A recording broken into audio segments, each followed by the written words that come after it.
विकास गोयल जी, दिल्ली में भी रोजाना 1 दर्जन से ज्यादा सड़क हादसे होते हैं सर।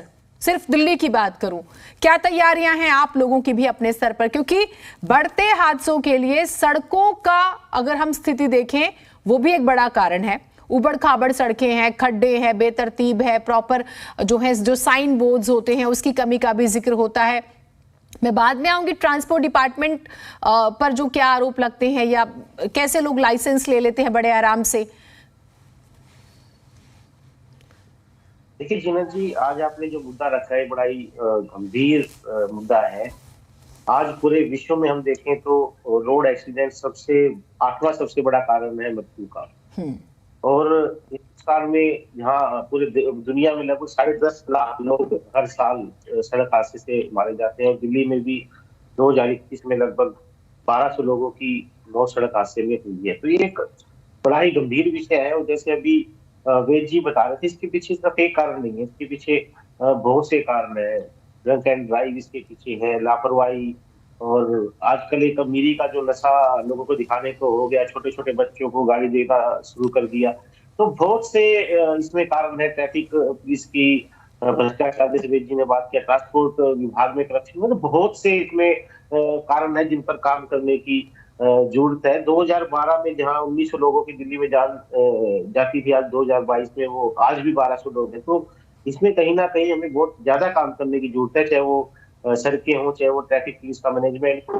आज आप पुलिस की लापरवाही इसी कैसे देख सकते हैं। जिना जी के अंकिता की जो मौत हुई, उसमें 12 किलोमीटर तक उनकी बॉडी को घसीट कर ले जाया गया, और उसके बीच में कई पुलिस बूथ पड़ते थे, लेकिन कहीं भी उनको रोका नहीं गया। पुलिस वाले खुद ड्रिंक करे हुए थे।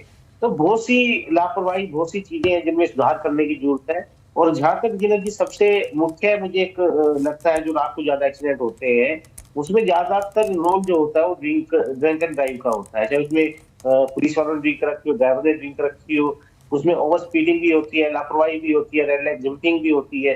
तो वो एक बड़ा कारण है ड्रिंक एंड ड्राइव का, जिस पर हमारे पुलिस डिपार्टमेंट को, ट्रैफिक डिपार्टमेंट को काफी सख्त होने की जरूरत है। कि आज आप भी देखते हैं जिन्हें आप भी दिल्ली में रहते हैं, जब लोग गाड़ी चलाते हैं, सीट बेल्ट के लिए कोई रोक लिया जाता है, हेलमेट के लिए कोई रोक लिया जाता है, अगर उसका चालान 500 रुपए का है तो 100-200 रुपए लेके पुलिस वाला, ट्रैफिक पुलिस वाला उसको जाने दे देते हैं।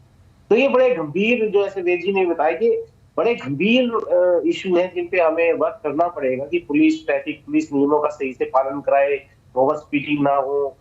जैसे आपने खुद बताया, जहाँ पे भीड़ भाड़ वाला एरिया है वहां पर कम एक्सीडेंट होते हैं, क्योंकि वहां पर स्पीड ले ही नहीं सकते। जहां पर लेकिन जैसे आपने सेक्टर 20 आपने बिल्कुल सही कहा, रोनी में आप जैसे भी ठाला को क्रॉस करोगे, ठाला स्टेशन को, उससे आगे जैसे ही आप निकलोगे पूरा डार्क स्पॉट है और वहाँ ट्रैफिक नहीं होता, तो वहाँ ओवर स्पीडिंग बहुत ज्यादा होती है। वहां पर रात को कई बार तो मैंने वहां पर खुद देखा कि बाइकर्स की रेस होती है, बाइकर्स की रेस होती है। छोटे छोटे 18-18 साल के बच्चे, 16-16 साल के बच्चे, 20-20 साल के बच्चे बाइकर्स की रेस करते हैं। अभी मैं देख रहा था दिल्ली में जो डेथ होती है उसमें 43% टू व्हीलर्स, 42% पैदल लोगों की, मतलब 85% जो डेथ होती है वो पैदल यात्रियों को टू व्हीलर की होती है, क्योंकि ये सबसे अनसेफ है। जो बड़ी गाड़ी है, जैसे आपने भी कहा कि एक बड़ा ट्रक निकलता है तो छोटी गाड़ी हिल जाती है, उसी तरह से दिल्ली में जब आप बात करोगे, जो बड़ी गाड़ियां चलती हैं, चाहे वो कार हो, चाहे वो ऑडी हो, जिस तरह भी तरह की कार हो, और जो टू व्हीलर वाले और पैदल यात्री चलते हैं, उसमें बड़ा एक तालमेल का अभाव है। उसी रोड पे ऑटो भी चल रहा है, उसी रोड पे रिक्शा भी चल रही है, उसी जो रिक्शा 10 की स्पीड से चल रही है, उसी रोड पे 100 की स्पीड से गाड़ी भी चल रही है।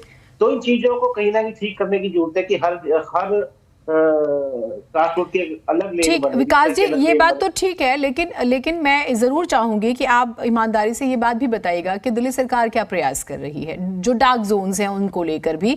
अब जैसे मैं रिपोर्ट्स पढ़ रही हूँ, आप ये मान लीजिए, स्पेशली नॉर्थ वेस्ट डिस्ट्रिक्ट में बात करूं मैं, मुकरबा चौक, भलसवा चौक, आजादपुर क्रॉसिंग की बात करूं, मधुबन चौक की बात करूं, ये हमेशा दिल्ली के ब्लैक स्पॉट्स की लिस्ट में रहे हैं। और यहाँ पर हर दूसरे, तीसरे, चौथे दिन एक एक्सीडेंट तो फिक्स है जिसमें जान जाती है। तो इसके लिए क्या आप लोगों के पास रोड मैप है, ये समझना जरूरी है ना?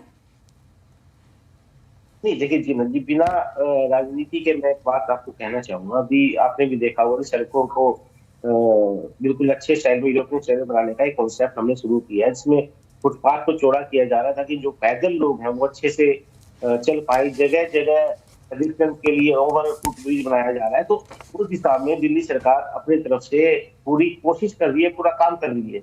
लेकिन मैं फिर बार बार कहूंगा, इसमें सिर्फ एक डिपार्टमेंट की सिर्फ सड़कें की, सिर्फ फुटपाथ की उनकी जिम्मेदारी नहीं, ये मल्टीपल एजेंसीज की जिम्मेदारी है। जब तक सभी एजेंसियां मिलकर काम नहीं करेंगी, जब तक इसको रोकना बड़ा असंभव सा है। जैसे विवेक जी ने बताया, अमेरिका जैसा एक विकसित देश है, वहां भी मतलब इतने एक्सीडेंट होते हैं, तो इसके लिए सभी एजेंसीज को मिलकर आगे आना पड़ेगा, चाहे वो दिल्ली सरकार की रोड हो, चाहे वो एमसीडी की रोड हो, चाहे वो एनएचए की रोड हो, सबको मिलकर आगे आना पड़ेगा।